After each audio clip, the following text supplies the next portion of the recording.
प्रेमाची एक अनोखी आणि धाडसी गोष्ट. कथा खूप छान आहेत. आवडली तर लाईक आणि चॅनलला सबस्क्राईब करून घ्या. घरात मोठ्या वादाचे वातावरण होते जेव्हा मुलीने आपल्या आईला स्पष्टपणे सांगितले की तिला मुलाशी लग्न करायचे नाही, कारण ती दुसऱ्या मुलीवर प्रेम करते. नातेवाईक आणि कुटुंबियाचा टीकेचा पाऊस पडत होता. प्रत्येकजण समाजाच्या भीतीबद्दल बोलत होता आणि तिला चुकीचे ठरवत होता. सर्व विरोधाच्या दरम्यान तिने आपल्या प्रेयसीला हात घट्ट पकडला आणि जगाला सांगितले की प्रेम कधीच चुकीचे नसते, ते फक्त भावनांचे बंधन असते.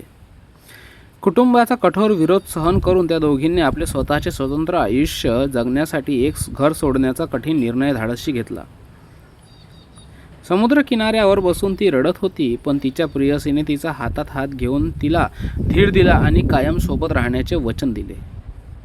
शेवटी त्यांनी समाजाच्या सर्व सीमा आणि भीती मागे सोडली, कारण त्यांना समजले की प्रेमाला कोणतेही लिंग, जात किंवा सीमा नसते. प्रेम फक्त